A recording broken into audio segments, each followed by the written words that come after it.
So what we do, we are ethicists and moralists first and foremost, and Jews specifically. We have no axe to grind. Goodness is our religion. Just by saying that, we can even align ourselves with many other humanists who have the same goals in mind but fall short in the long run because they have their philosophies ultimately catching up with it. And I think that's what I really want to touch on tonight. What's a strong foundation to use as the catalyst to bring this world closer to whatever we think that ideal state may be? Whether it's ultimate peace, whether it's some sort of messianic age, we'll discuss that tonight. So my organization does something that most Orthodox Jewish organizations do not do, and that's that we encourage the world to consider Judaism. I mean, if we have the truth, if we feel that we have the antidote, it's only proper to share it and praiseworthy to share it. I mean, something that Judaism and Jews do not do. Not because Jewish law or the Bible tells them not to do so, but because of tradition. So we try to strip away a lot of that tradition. I don't blame secular Jews for not embracing Orthodox Judaism. Not because there's something wrong with the secular, but there's something wrong with the Orthodox. They have made Judaism look ridiculous. And the only way anyone could either adhere to Orthodox Judaism is either by being born into it or by having some sense of belonging, in some way, a feeling of joining a gang, being part of a group.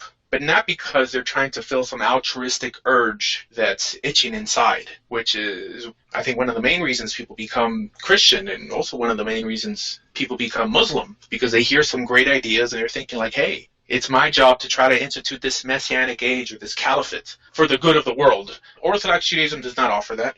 Now, when I mean Orthodox Judaism, I mean the Judaism practiced by the fundamentalist Jews nowadays. Now, Orthodox Judaism was a term created by the Reform to label traditional Jews as backward and not progressive. Although authentic Judaism does offer all this, the Judaism that comes straight from the Bible and what it sanctions. In other words, the rulings of our sages do not contradict this ideal, this altruistic ideal, which has always been the main purpose for everything that ever happened in the Jewish world, from the Almighty appointing Abraham and his descendants to be a light into the nations. For what? So they can hoard the Torah to themselves, so they can ultimately have all the non-Jews of the world be their slaves? Of course not. That wouldn't be a good God.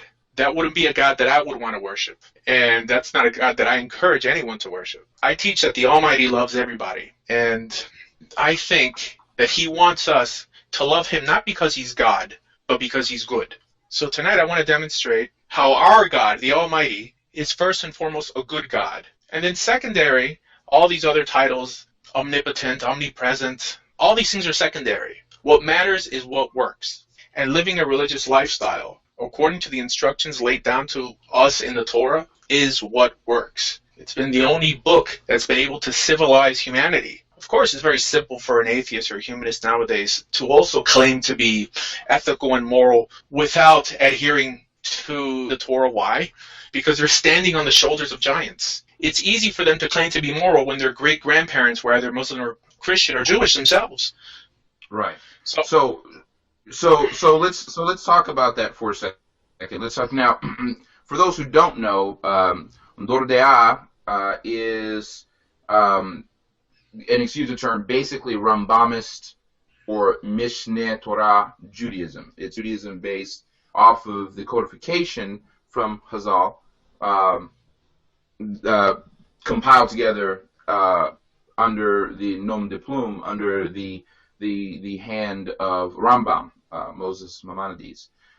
So personally, I believe that if there is a genuine form of Judaism, that it would be quote-unquote Rambamist style Judaism. So please forgive that term. I know that's not one that you're very familiar, that you don't like too much. But so let's talk about ethics and morality. So is it possible? And because you touched on this, and that's why I'm interjecting here. Is it possible for a secular Jew, secular person with Jewish ancestry, secular person with any type of religious background, is it possible for that person, without being strictly religious, to be a moral and ethical person? And on what grounds can they or can they not be more moral and ethical? I think the only way they can ultimately be moral and ethical is if they adhere to an unchanging code that's not altered by their desires. If murdering is wrong today, for me, it must also be wrong for you and my neighbor across the street. Now, this is not something that a humanist could really come to consider an absolute ideal. We'll say, like, well, perhaps murder is wrong for you. Who are you to impose that on me? We, from a very elementary stage, know that, at least those of us who consider ourselves religious, we know that murder is wrong because God says it's wrong. And He's our absolute authority. However, all of us still, coming to religion, had to validate the existence of God as first being ethical. Putting ourselves in the place of the Israelites coming out of Egypt, the mercy bestowed on humanity displayed all through the Hebrew Bible. We first had to validate and fall in love with the God of the Bible, what Christians call the Old Testament, and then come to the conclusion that if God says something, it must be true. I think that God is more preoccupied with results than labels. But it's a coincidence that... So a humanist... I'm sorry, but a humanist would say that they will not murder because ultimately it serves humanity, hence the term humanism. So they'll say, I don't need God, per se, to cause me to not murder someone. I don't need God, or I don't need religion. I definitely don't need strict religious observance to cause me to not murder someone.